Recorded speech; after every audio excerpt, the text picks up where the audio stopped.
What's up, everybody? It's Hanson here at the HJK podcast. I have a special guest with me today. His name is Mason. He wears a couple of hats. He's a barber. He's a videographer. He does photography, and he's a creative director. What's up, man?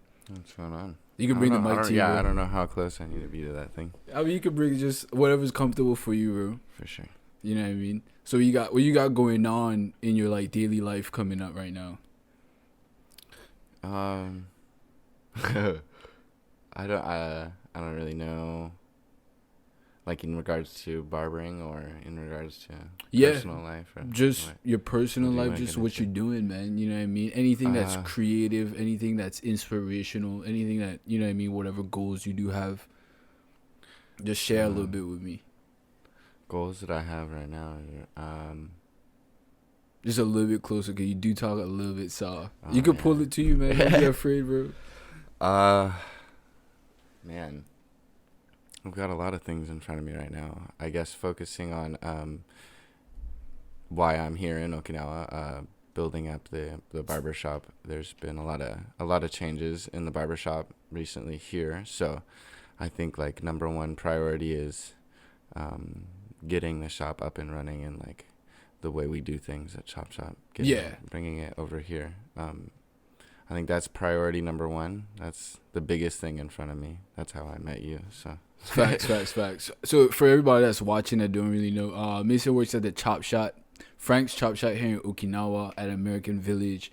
yes, sir. He plays an important role over there, being one of the leader barbers Yeah. at the shop. And as you know, there's three chop shops around the world. There's one in No, there's so it started in New York, but there's one in Fukuoka, Kuroshima, Kyoto, and I don't know, Okinawa. I believe are the only ones. And then there's also one in LA.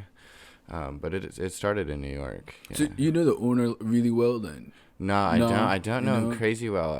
It's just, our paths cross at the right times, and it doesn't really take much to like check somebody out in person, and luckily we got the chance to do that. And but I met him through a friend of somebody I cut one of his friends. And he sent him a message, and yeah, I didn't meet Mike until like a little over a year ago now when he came to Osaka. But pretty cool dude. Yeah, Shit, super cool guy. Yeah. Great, amazing. Like, yeah, no, Mike's the man. Obviously, Mike's he's the doing OG. He's a good. He's doing a bunch of good shit with opening all these different chop shops around the world. Yeah. He's got a specific little flavor to him. We have a little name of a buzz around here, and he's done a lot in New York. He's an OG over there for sure. He's earned his credit over there. When did you first find out that you love to cut hair? Or you had a passion for it. I hated getting shitty haircuts in the military, and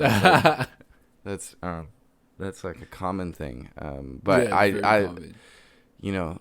For me, I didn't really fall in love with like cutting hair at first. I really the whole time. I mean, even now, like hair was my platform to styling and like creating something that I think looks good. I love doing that. Like, I love taking whatever it is that I'm working on and making like just having my own like little setup with it. So the hair is just one vessel that I'm doing that right now, and it has been that way since the start. Like, I fell in love with a lot of the barber shop atmosphere. Like, the first barber shop I ever went to, like real barbershop was in Tokyo, Mr. Brothers Cut Club, and going there and enjoying that like experience was like all new to me, and I fell in love with that aspect of the the hair first, is more of the atmosphere and like Yeah, so with a couple of the hats that you do wear and the way that you're speaking, I could definitely sense that you're not, I wouldn't say not in love with it, you're definitely in love with it, but you look at more as cutting hair as an art. It's a way for you of like your creative outlet. And you know what I mean, you're inspired by it on the different types of cuts and stuff like that. You have a favorite type of cut? Because by the way, Mason is my barber, man. I had to get my OG barber on the podcast. You know what I mean? Just talk a little bit about it. I don't really have like a favorite cut. My favorite cut is when somebody gets up happy. Like, that's the best. Like, as long as as long as I can make somebody feel like they're more confident in themselves, and like there's lots of things I like to do with hair, like things that I enjoy cutting, but for me, like whatever it is that makes a client happy is like that's my favorite haircut to do. Yeah, I saw a recent post of yours. I don't know if it was a post of his or if it was your story, but you were trying to like figure out, not necessarily figure out, but you were like trying to switch up different styles. You're like, man, I probably should go for a little bit more dramatic type of cut. You know what I mean? That's that was a friend of mine. He's funny. I honestly just like anything that makes me laugh on the internet. I tend to. You tend to tap into. Yeah. I love that. I mean, and I don't mind like the dramatic styles. I think that's sick. Yeah. I've actually really wanted to do something like that. Some like really bold. There's this girl, Whitney, that does a lot of really dramatic lines in barbering, and she's kind of known for like the way she structures haircuts. It's very like edgy, and she definitely inspires me to do like dramatic like lines like that. Like I love that. That's cool. Shouts out to Whitney for inspiring. Yeah. Shout out to Whitney. Yeah, for sure. The homie. But so edgy cuts, just they're fun to do. They're interesting because it brings more out of the norm. Anything that's not redundant is pretty. It's dope, right? Yeah. Well, we live in Okinawa, so like a lot of my clients are military, so I'm doing a lot of medium skin fades, running a whole lot of medium skin fades with a hard part in the man, it gets a little routine over here. So any chance to like do something crazy, I love to. And that's probably why more Tokyo or Osaka, wherever you bounce back to. Oh, party foul. It's okay. We'll keep going. We're good. Yeah, basically save the pod. Yeah. We didn't even need to bring it up, dude. We could have just you could have just kept talking. Slid it in there. Just act like it never happened. That's funny. But you do bounce back and forth to Tokyo. I don't know if it's Tokyo, but it's probably like Osaka. No, Tokyo a lot right now, just because my kids are there for sure. And okay. I've been trying to do as much work as I can to get over there and be with them as much as I can, but And you also use the opportunity of going over there to do those non-redundant haircuts. Yeah, for sure. And there's not a lot of military. I don't have any military clients over there, so a lot of times I get. I do actually have a couple military clients, but a lot of times I get a chance to do like whatever I think would be best, or like people are more open to. Oh shit! So they just walk through and they just be like, "Hey man, do your thing." You have some. I feel like I have a lot of that happens. I like that a lot. I like that's the best. Like when people, just in case you ever wonder, like ask for your barber's opinion. If you trust your barber that well, like ask for your barber's opinion. He usually like and check it out, because he might be right. Like that's a lot of trust there. I don't know, man. I mean, I don't know black people for sure ain't giving out that type of trust. You'd be surprised with me. I don't know. They put. I get a lot of faith, dog. I get a lot of faith put in my hands. I get a lot of faith. I can tell you straight up, I fucks with Miss, because you know what I mean, do shit. I mean, I still don't know if I walk in there and be like, hey man, just do what you feel like. Especially with my locks, you know what I mean.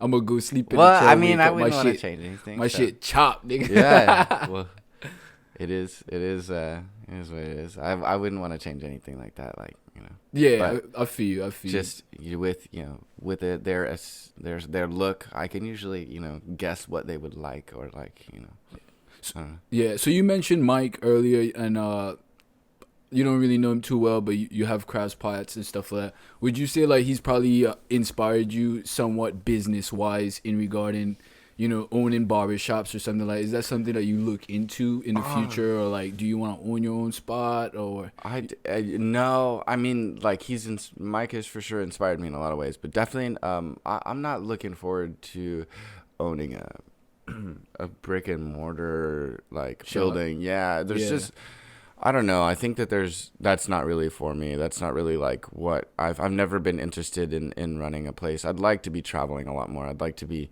doing international education, things that a lot of my mentors in like the hair game have displayed for. There's a way to do it now. We live in a different time with hair, and you can make money off of education and doing things in in fashion, within the fashion industry, within like there's so much more out there now. So I think that owning a shop, being somewhere locked down to running it, and the headaches that come with, barbers are sheds. There's no other way around it. Like good, I don't know, like good barbers, so like They show up late. I mean, not even all of them are, but we push limits. Like I think that there takes a certain personality for there to be like a good barbers. I think it takes a different like human being, and so like I don't know. I just don't want to manage little shitheads. I wouldn't want to manage any of me. No, no. There's a little saying that says anybody that's great at anything or stands out at anything have a little mental craziness going on with them. For sure. So you know what I mean. I respect that's actually dope to hear from you. So you don't like being tethered at all. You don't fuck with being tethered at all. You like you're more free spirit. You want to go out there and adventure and see in the barber world. You want to build up kind of basically your skills and just go out there and experience different types of hairstyles. And then you kind of wrap in cutting hair with fashion, and you briefly talked about that really quick. Is that something, I mean, obviously something that you're looking forward to doing? Yeah, I think that like doing creative direction with hair and stuff for like runway shows, that would be really cool. Stuff like that, stuff that I've never done yet, like whole showcases like that. I think that that's something that would be really, really cool to me. I want to learn more about women's hair as well too. I mean, there's just so much. Hair is endless. You can never know enough. So like.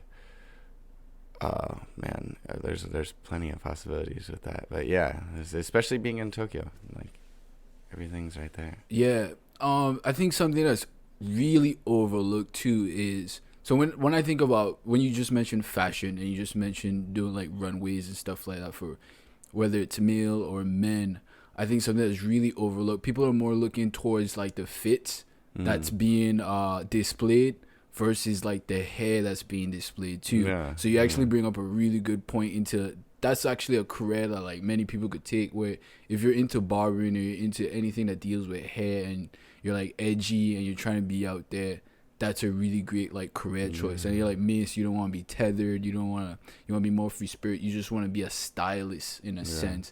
I think that's really cool. You know what I mean? It's definitely overlooked, because it didn't just occur to me until you actually said. I was like, oh, that's really true. That's true shit. Yeah. You know what I mean? I'm not really looking at like how this lady's hair is displayed with the but dress. I'll bet you a lot of people did. They got all those models, and I've seen how it works. There's a lot that goes. These things are thought out. Yeah. Especially for big brands and stuff like that. Every last detail is thought out, and so, I mean, getting the chance to work with those kind of companies or doing something special like that.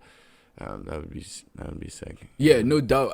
I don't doubt for a second that it's not fully thought out. That just displays ignorance on my part in the sense of like, they think about it. They think about it. But my attention to detail when it's stuff like that is very limited, because I would love to think that I'm a creative person in a sense, but in reality I'm probably not. You know what I mean? I'm like, everybody's got some of it, right? But then there's those like yourself and like other people that just stand out. I appreciate that. You know what I mean? It's like they do that. Like they don't go by society rules, and they don't go by necessarily. I play by the rules. I just want that to be on record. I play by the rules. Play by the rules, but not when it comes to being stylistic and creative. You gotta push some boundaries. Oh yeah. You know what I mean? And then you could just look at Miz. I mean, he's covered up a little bit now. He's wearing the hoodie and stuff like that. But Miz got a bunch of tattoos. You know what I mean? One that really stood out to me the first time I got my hair cut by him was this Jimi Hendrix tat. Yeah. Right? Just talk to me a little bit about Jimi Hendrix. To you, like, what inspired you to get a tattoo? Well, like my whole arm is people that have inspired me in the way I think. I think that for me, kind of like I talked about with hair, it's more of the experience, and for me, people have always been more inspiring than their work. I think that like Jimi Hendrix's music is great and all, and Salvador Dali's paintings are phenomenal, but who is that? Dali. He's a French painter. He's amazing, but he's the one on my arm. He's a painter, they're both of their thought processes are just immaculate. I think that they were like really ahead of their time with the way that they looked at life, and their personalities make their work to me better. Knowing that about them, when you look at the paintings and you look at the artwork differently, knowing their character, and I think that aspect is really important to me. So my whole arm is people. I think that people are amazing. I think that nowadays, like, a lot of people complain about one another, but I mean, at the end of the day, we're all we got. So, like, Yeah, I love that, and that's beautifully said from a very crude and creative person like Mace, man. Yeah. So, I mean, the way you speak about them, you could definitely tell that you draw inspiration from that. You put that you use that as when you're being creative with your cuts and stuff like that. With the fact of, I mean, correct me if I'm wrong, but Jimi Hendrix passed away like really young, right? Was it like an OD or something? Yeah. He overdosed. Yeah. I think he's a member of the 27 Club or whatever that is. Yeah. What's that club? It's like dying when you're 27. There's a club for that? Yeah. There's a lot of famous people in the 27 Club. Is it 27 or 28? No, I'm gonna get torn apart here. 27, I think. Yeah. Yeah. Well, he died mad young. Yeah, and there was a lot of like weird shit around his death. It was kind of like, so there's a bunch of conspiracies around. Yeah, there's I mean, I'm for it, man. Let me hear one of these conspiracies. I mean, he was a big part of the peace movement. He was like the voice of that era and that time. So the CIA got him. I mean, I don't know. I'm not. We're only here for an hour. I don't want to sit here and talk about Jimi Hendrix for the next hour. But maybe they got him. Oh, that's funny, man. I'm trying to segue from that. He's like, I don't want to talk about Jimi Hendrix for the next hour. That's funny. You could. Yeah. But in regards to the French painter that I've never heard about, Dude was a psycho. He was just a psycho. He was crazy. So he had a mental thing too. Probably. Like, I mean, I mean, I don't know about his mental history too much. I guess, like, the actual mental history. But yeah, I mean, the dude was nuts. So can we say for sure, this, like, validly, that people that are amazing, the most amazing human beings that ever walked this earth, are somewhat mentally unstable to an extent? I mean, we're not saying mentally as in crazy. I'm just saying I'm not saying mentally as in crazy. I'm just saying they think different. They are different, Yeah. They have to be different in order to be so inspiring. Yeah. And stuff like that. This poster is going to kill me. It's usually good. I'm going to have to get tape. This poster is killing me. It's all good. So, talk a little bit about how you end up in Japan first off.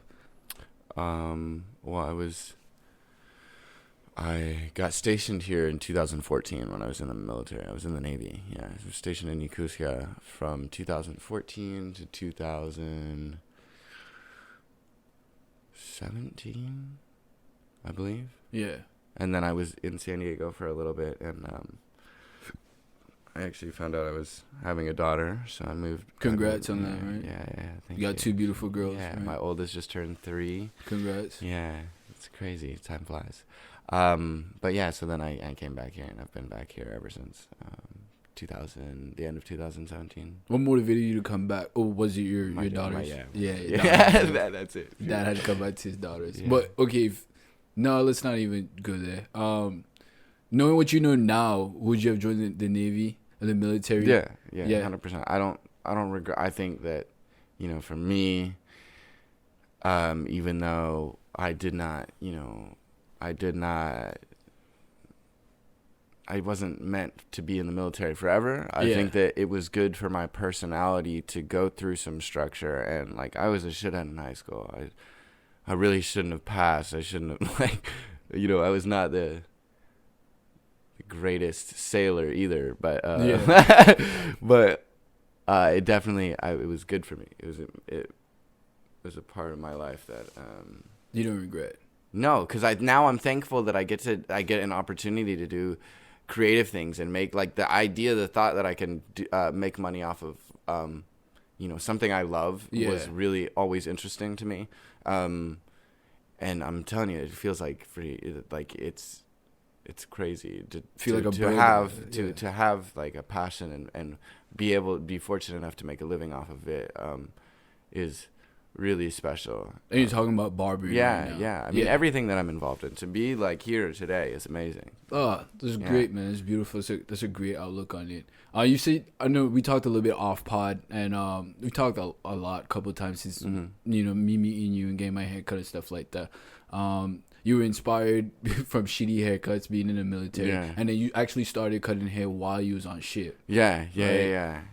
And then, so you just one day you just bought some clippers or what? Yeah, I went crazy on Amazon one night at like 3 a.m.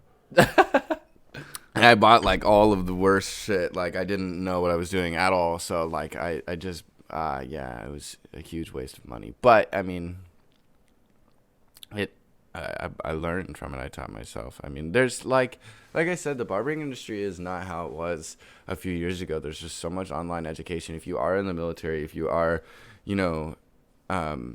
deployed, or like, where I had a lot of time underway to just, fuck up haircuts. There's so much online material now. There's so many things you can do that is not like going to cosmetology school. That's not the only way to go about learning hair now, and it's that part of our generation is super cool. There's a lot of amazing educators that do a lot of online courses, and they're just so much better than the courses that were being taught, because it's by people that really love this shit, that are extremely passionate about it. Successful hairstylists that have been doing this for 10 plus 15 plus years, I mean, like really people that love this, and that's amazing. So I did a lot. I mean, I did as much as I could of that kind of thing, so even while I was in the military. So that's dope. yeah. Did you do it on like your free time? Because I can't think of the military like giving me time off. No, yeah, I mean, it was just like free time, yeah. But being underway, you have a lot of time to, to like do. Yeah. I mean, I either work out or like kill time in other ways. And but that's on ship. Yeah. Just the tap in the mic picks that up. True. No, you're good. On ship, right? Yeah. Because they always say like when you're on ship, it's boring as fuck. You either it can be, or you can use your time wisely. Like right. Yeah, you either get swole as shit, or you beat your dick a lot. Yeah. Right. So if you had to like give advice to anybody that's possibly looking at becoming a barber or just a novice barber and stuff like that, what would you say the first step is?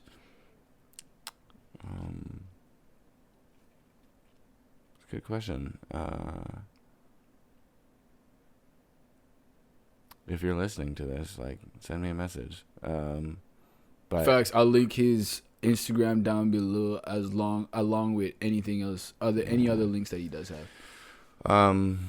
I mean, if you're in the military, like I said, you can start online courses that are like, I mean, there's some of them that are like $30, $40, and honestly, I would get those first. And a lot of those things, a lot of if you message me, I'll send you some stuff. A lot of those things, they'll go over their equipment and what they're using, and I would wait to like buy anything or like do any investing in becoming a hairstylist or whatever, until after you watch a couple of videos and get people's different perspectives on the tools, because I think that is a really crucial part, is having tools that you're comfortable with, and understanding the tools and what they do. So having a basic understanding first, and then obviously investing and getting started, and then just cutting friends' hair, cutting your dad's hair, anybody. Just start there, right? Just anybody that'll let you take some clippers to your head. And now's a good time. It's been quarantined up, so a lot of people are like doing whatever with their hair. Yeah, I noticed you're a little bit. I don't know if you're a little bit uncomfortable. You can move the mic up to you. You don't have to like come towards you. You could pull it up. You just pull that arm up, and it'll come straight up to you. Yeah. Sweet. Whenever you want. Yeah. Just make it as comfortable as you want to be, man, as you can be. So equipment. Start off with getting the right equipment first, and then would you say you have any embarrassing stories about like cutting hair? Oh yeah. You fucked up. Fucked up a couple people's shit. Yeah, I mean, like, the first haircut I ever did was That was bad. It started off as like a low fade and ended up he left my chair looking like Mr. T. It was so bad. Dude, it went so high, and we were pulling into Hong Kong the next day, and man had like the sickest mohawk for Hong Kong. It was bad. That shit's out of regs too, by the way. Yeah, I mean, it was basically it was pushing it. It was pushing it. That's funny as heck, man. That's funny as heck. You mentioned your daughters a little bit earlier, and you know what I mean. Obviously, they're Japanese, and they're are they dual citizenship? Or no? Yeah. We got that right away. Yeah, right dual away. citizenship. Kids. Do you find it? What culture differences do you find when you're dealing with your kids and their mom and stuff like that? You probably wouldn't find elsewhere, because I know there's a lot of culture differences with me and my wife, with her being fully Japanese and like you know what I mean, me being from the islands. There's like, especially when it comes to parenting, I'll leave her cry a little bit longer than my wife would. She'd like go immediately right away to go pick up our daughter. I'd be like, you gotta leave her cry a little bit so she don't get too used to the fact of, or she could cry a little bit and you pick her up right away. I don't know. I think Fumi and I worked pretty well together, as far as parenting. Yeah, I mean there are differences, but nothing crazy with us. She lived in the United States for a while, so I think that she has a different mentality, you know. Yeah, she's hip to it. Yeah, I don't know. She's cool people. She's a good mom. She's a great mom. So I shouts out to mom. Yeah, shouts out to all the moms out there for real. Facts, for real. I know your kids brought you back to Japan, and that was the biggest motivation for coming back. What do you think appeases you more or attracts you more to Japan than the States? Because now you've been here, you're able to visit your kids and stuff like that. That's beautiful.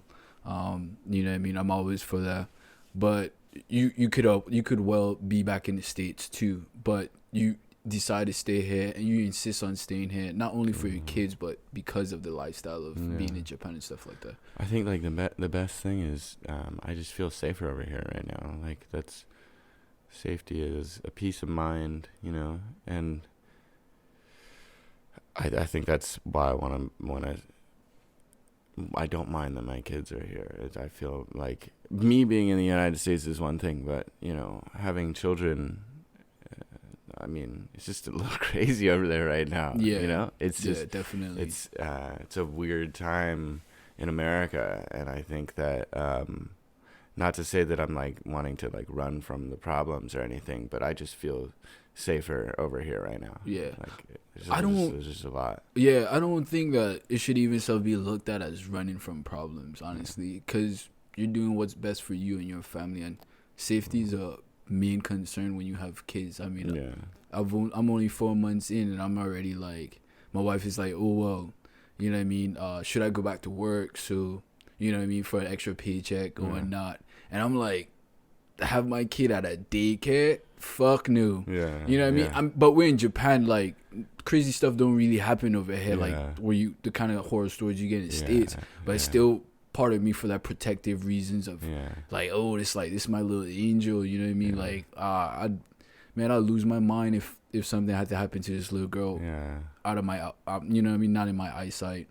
So I wouldn't definitely look at it as running from problems, but you know what I mean, your father, you definitely, even you say you're kind of like a knucklehead, I think, you know what I mean, you get your head on your shoulders, you know what you're going after and stuff like that, and you know what's important to you, so you hold that close. And for any father that's out there that's doing that, more respect to you, man. Shouts out, more love to you, for real.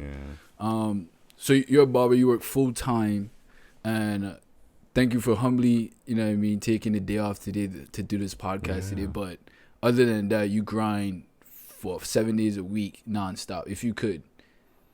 No, I like my time to No. That was me trying to big him up. Man, no, man. I like I'm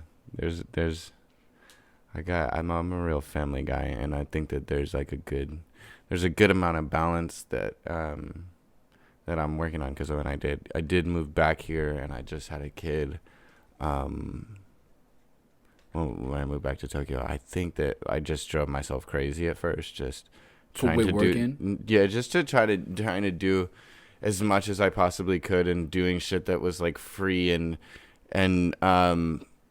which everyone has to go through, like there's a lot of sacrifice in getting to your goals, to reach the goals that you have. But I just wore myself out at first, and I think that taking my time with things now, and like doing things a little bit more thought out, is definitely the right path, because I think it's going a lot smoother. It's about to go a lot more smooth. Yeah. I think having that balance is nice. Yeah. So yeah, my wife always talks to me about balance. You know what I mean? The yin and the yang. I don't. When I start something, I tend to get tunnel vision. I do too. I do dive, too. Like I can endlessly just dive. Yeah, and that's what I was fucking off with. I gotta I learned that about myself, and know know when to tap out, and take a different look at it, because you come back to things. Like I get super zoomed in on something. Yeah. And it's not always good for creativity and like whatever it is. So like I try to take my time with it and pace everything now, and yeah, like I don't work 7 days a week, but I do. That doesn't mean that I'm like not I'm always thinking creatively. I'm not.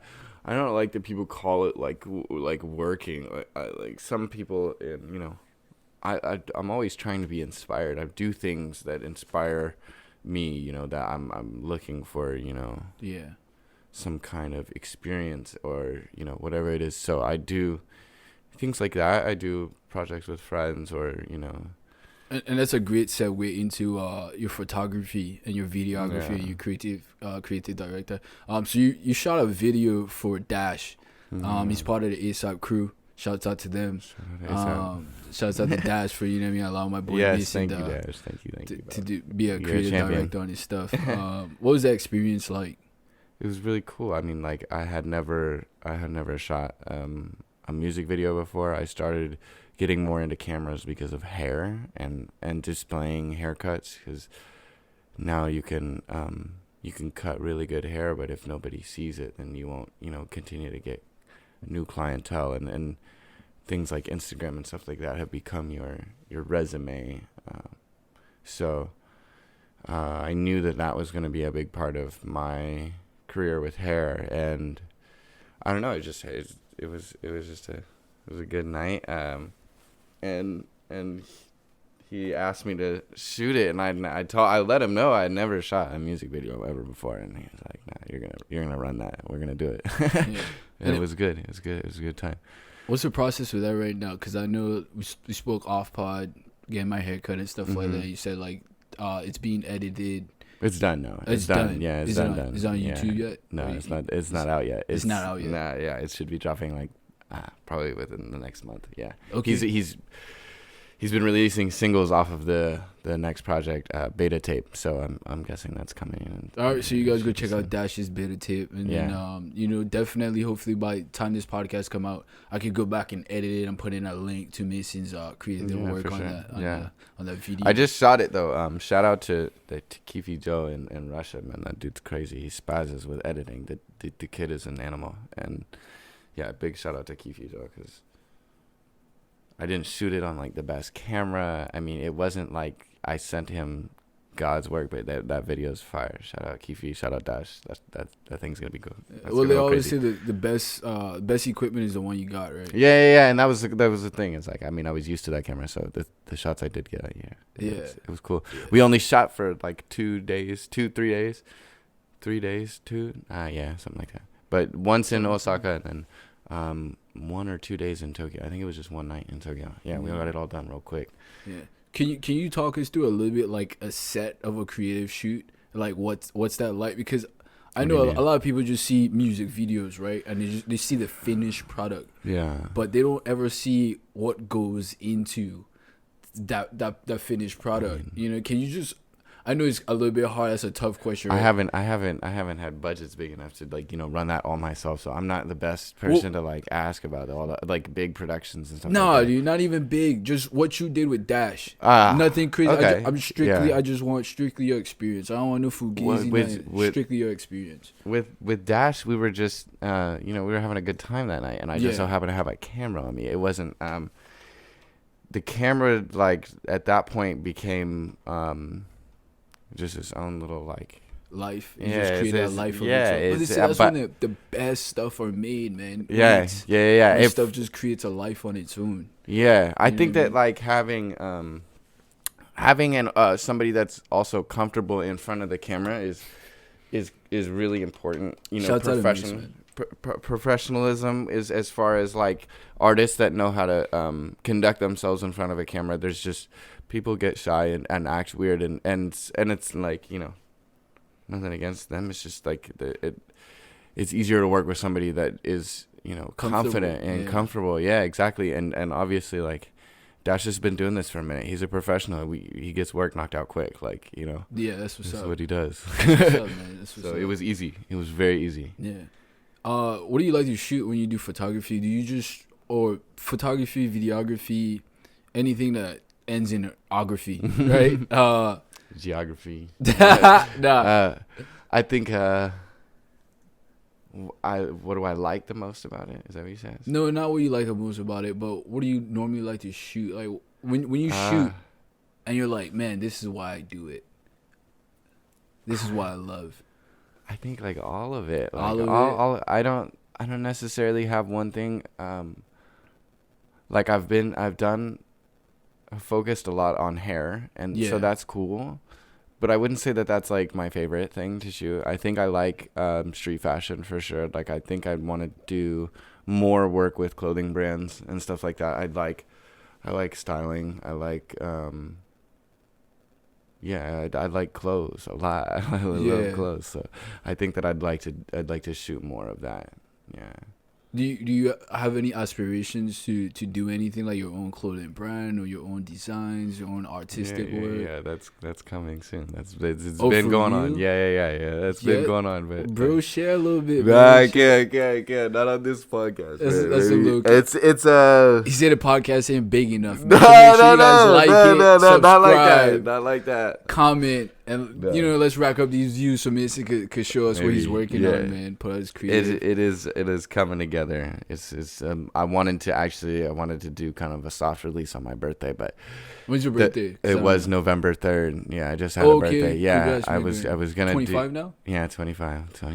Big 25. Yeah, but I was gonna let out a little something, but they came back and they weren't right. So I can't. That's dope to perfectionist. Well, not perfectionist, but you want what you want. Yeah, and it wasn't. It wasn't the vision did not come together yet, and so it's in process. So it sounds like you're working with a team. You're working with. No, it's all me right now. I mean, me and shout out the Sink family, like really for real, Mama Sink, the whole family. Like, yeah. I mean, it's just really all personal. I don't have a team or no investors or no money behind me or anything like that. It's just me over here. Okay, so can you tell us a little bit what you plan on coming out with, like a shirt, a hoodie? I can't even say that, to be honest, because that's kind of like that's the that's kind of like that's the whole, you know what I mean? I guess that's fashion though, right? Yeah, well, I mean, I'm not even trying to be like a fashion, but it's just like it's all part of the presentation, and I think that's one thing I was able to learn like a lot in Tokyo was how you put it together is definitely important and like presentation is key for sure, and also just having something that is special, because in any big city like that there's 1,000 people trying to do something, but if you have something that's genuine and special, or like for barbering, if you are good at cutting hair, you're gonna shine. What I mean? And it's just period. Like, it doesn't matter if you met the right person and did this and that. Like, no, like good shit nowadays. If you come out with, if you come correct, you will get recognized. I think, and recognize real life. Like, it's just so corny, but it's very true. Like, some of it's very, very shit's true. So corny as shit. Yeah, you know what I mean? That's dope though. So I mean, you just definitely got really giddy as fuck when you started talking about your brand and shit. Yeah, yeah, I'm really excited about it. Yeah, for I've sure. been, I've been, you know, How long you been working on it? I mean, it's Not to been a cut you off. concept. It's been a concept for like 2 or 3 years. Pretty much since I came back to Tokyo. It's been a concept, but I didn't know what I wanted to do until a few months ago, and what I wanted to do first, I should say. And uh, yeah, I mean, I'm really excited. I got a lot of inspiration from people that are my age and doing.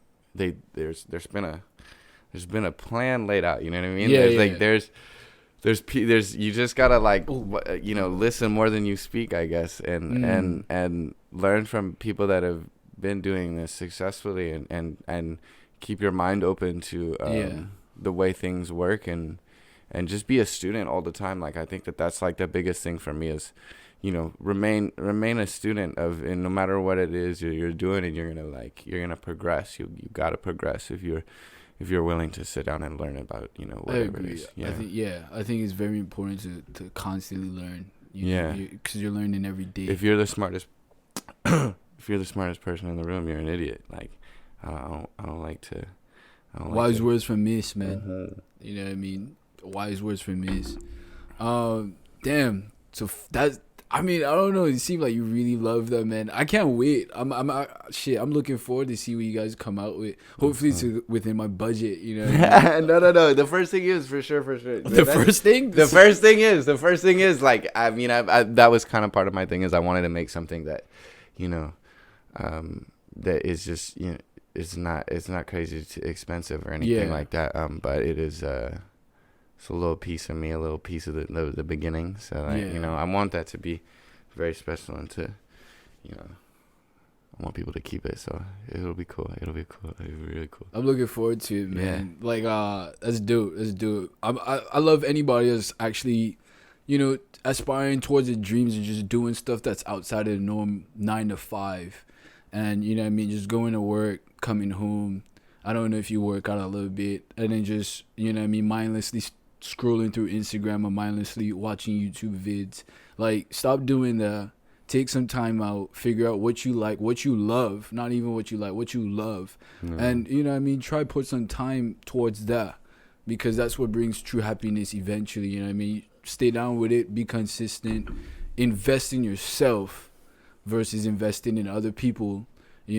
Technically that's what you do with your job. You investing in somebody else to make their dreams come true while you're not working on yours. So, and nothing wrong with 9 to 5. You know what I mean? Shouts out to everybody working 9 to 5s, but please make sure that you're actually doing something for yourself. Love yourself first, right? Man, that's cool, man. Music video with Dash to a concept clothing brand. So, are you coming out with do you plan on coming out with multiple collections or multiple wear eventually once you get your foundation? Or do you plan on just doing something? I mean, it's all a brand though. Like, I'm not even like, it's not. I'm a brand. Like, the whole thing, the whole life is like, it's just little pieces of me. I don't even know how to. It's not even like, it's not gonna be a collection. Like, I'm just gonna drop whatever whenever the fuck I want. Like, I don't know. Sounds like some Kanye shit, man. Yeah, exactly, bro. You know what I'm saying? It's not really this. Yeah, there's not gonna be no seasons or like. Yeah. I don't know. Maybe it'll develop into that, but like right now, you know what I mean? It's just like still a concept still. Yeah, I mean, it's really just little pieces of me, and I like if you like it, you like it, If you like it, you like it. I fucks with that, man. I fucks with that. We're gonna go ahead and take a little break, just a little quick 5-minute break, and then we'll be back with you guys. All right, just to stretch our legs and stuff. All right, and we're back. You know what I mean? Had to just take a little quick little break, stretch our feet, pee a little bit. A little bit TMI. Hey, you got any short-term goals for you right now that's going on in your life? Like, I know we talked a little bit about your concept clothing brand that you're gonna come out with. Anything else you got?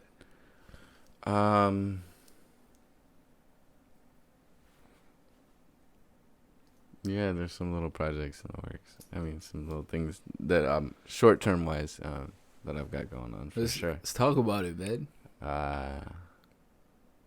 The 23rd, 24th, I'll be I'm shooting a music video. I get to play the boyfriend of a little Japanese rapper. It should be a good time. That's gonna be fun. Wait, okay, so excuse me. The Japanese rapper is female? Yeah. She's super sick. She's cute. She's Ella Teresa. Ella Teresa. Teresa, yeah. Teresa. I might be butchering the last part. You have any creative directive role in there? Nah. Just strictly acting? Yeah, I just get to be pretend to be her boyfriend. And it should be a good time. I get to kick back. He look giddy as fuck too. I mean, it'll be fun. I bet, man. That's Bro, he's so giddy over here. I don't know if y'all can see this nigga face, bro, but he looking forward to that, Ella.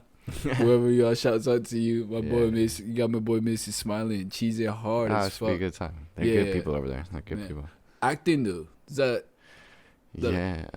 I've never done that really before. But okay.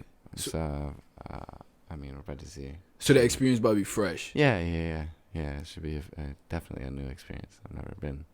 I've been in a couple of music videos. I've never been in, a main role kind of position. So it'll be interesting for sure. Yeah, and just like that aspect of having to engage in a fake relationship type of thing. Like it'll be all new to me for sure. Yeah. Be cool. Any scenes where it's like intimate? Not intimate as like we gotta kiss. So we gotta kiss. That was the one thing the director was like, "Are you sure you're okay to kiss her?" And I like I have a little female companion right now, so that had to get cleared. But yeah, it's all good. She's cool. She cleared it. Yeah, it's cleared. It's been cleared through management. This is work. This is business. Work, you know what I mean? Who knows? Maybe he might be on the next like Japanese TV show because of a kiss. You know what I mean? Maybe. You might spark my acting career in Japan. I'd love facts, bro. Facts. You know what I mean? Just have the bag ready and I'm there. But Japan does have when it comes to like TV and stuff, that like they do have some censorship.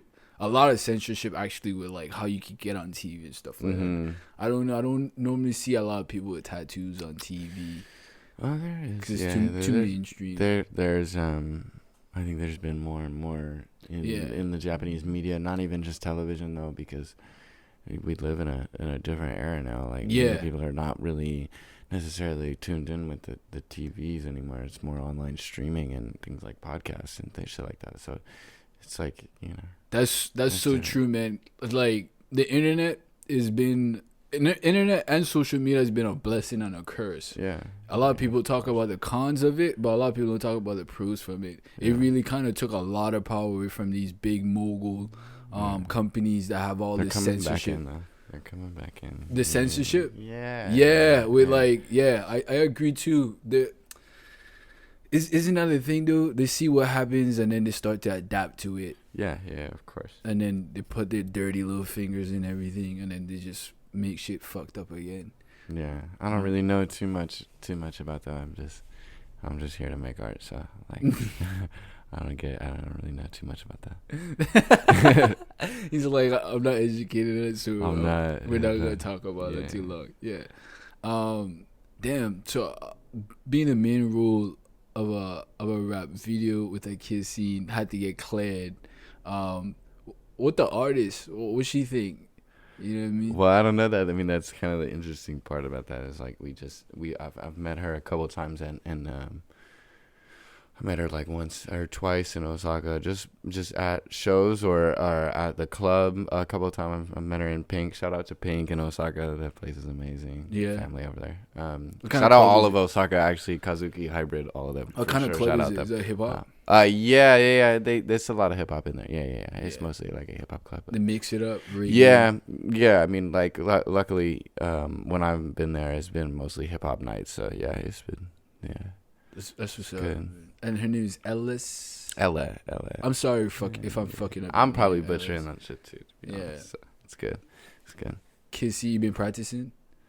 Nah, I like to shoot from the hip. You know this. Nah, I'm this not on to nigga, practice bro. nothing. Hey, that's why I Oh, fucks with okay. Miss, man. This nigga, we just shoot it from the hip. Yeah. Hey, man, you want me to send you the topic discussions for the podcast? Nah, I'm gonna just shoot from the hip, bro. It's like, all right, cool, let's go. Yeah. You know what I mean? I'm with it. I'm with it. Anything else? So that's your short term goal, right? I won't Yeah. harp too much on that. What's your long term goals then? Other than, you know what I mean, because the brand is still a concept and you're still Yeah. building that, you're still Yeah, I think one of my longest, biggest like goals that it's just next on the list of things that I need to accomplish is definitely having more of a presence with Mason's Pomade in Japan. I definitely want to bring Mason's Pomade. It's from LA. It's the company I work for. wait. So you work for a company while you cutting hair too? So Yeah, I mean, I do videos and stuff like that for them.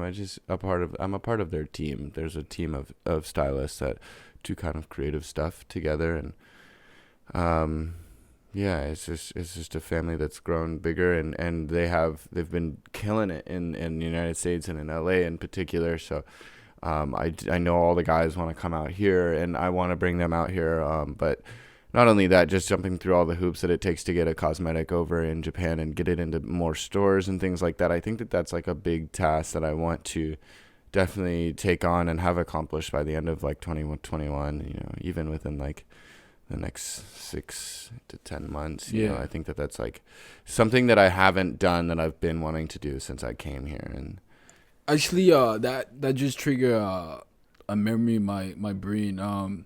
Yeah, I did see a post that you had where it says Masons, and it was a jar of cosmetics. What kind of cosmetics are you making? Are you making cosmetics for like men? Are you making cosmetics it's for women? right now we have like we just came. They had a beard oil, and that disappeared for a little bit, but I saw that he just posted that today. So we have a beard oil.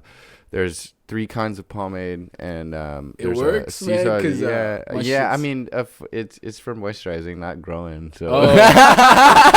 yeah, it's for maintenance, not growth. My Damn, guy, yeah, my bad. Some fuck. Hey, I'm with you too, dude. I have like 4 hairs. It's good. And then they have 3 different pomades, and then a sea salt spray. So it's kind of like a texture, like a tonic, and then a texture powder. That's actually it's been used a lot this year and years. The last 2 years in the hair industry is these texture powders that kind of give a like a dry shampoo look. One of those, like, it's a little bit gritty texture without looking like there's like a whole lot of pomade or product in the hair, which I really like. I mean, it's kind of my go-to style. I usually use it in my own hair, as well as like it's my favorite thing to style with. Is sea salt spray and texture powder. I really changed styling hair for me, because I don't look like a lot of looks that it looks like there's a bunch of product in it or whatever. So more natural looking hairstyles, and both of those products achieve that tremendously. So yeah. Okay, that's what's up, man. I didn't know that about you. I mean, now that you mentioned it, it definitely did trigger a memory in my brain. But that's cool. That's cool as heck, man. Yeah, and it's really cool. How do you manage to keep up with everything that you're doing? Because it seems like there'd be a lot on your plate. It is, but I think that's just like the way my brain works. Like, I think that like I need a lot of things. Okay. Yeah, I need a lot going on. Otherwise, I get bored, and idle hands are no good. So like I like to keep my hands full. You mentioned that you had a team that was that you would like to bring out and stuff like that. How important is it for you to be a part of that family? And do you think you could have probably did it by yourself? Or what's the benefits of being a part of a family? I mean, the real benefit for me is that I've been able to be inspired by a lot of people that are doing the things that I wanted to do, and work with people that I've wanted to work with. It's just an inspiration. It's a group of guys that are definitely pushing the boundaries of hair and pushing what it is to be a barber, and and shaping that image in a new way that's exciting. And I'm thrilled to be a part of it. I feel so lucky that I found them and they found me, and we've been able to work together as long as we have, because you know, it was just perfect timing. I didn't like it's just meant to be. As one of those things. Yeah, let's do it, man. Yeah. All right, so before we wrap this up, I just got one more question for you, Miss. Everybody has dreams, right? I think, like we talked about earlier, it's important to follow your dreams and aspire to actually try to accomplish those. So with that being said, aside from I know a lot of stuff that you told me is part of your dreams, but I just like you just touch a little bit more of what dreams you do have, and what are you currently doing right now to go ahead and accomplish those dreams, hopefully in the near future or the far future. I mean, I woke up this morning and I made my bed. Like, I think it's a whole bunch of little tasks like that will lead you to success if you are thinking in that kind of way. I think it reflects in the rest of your life.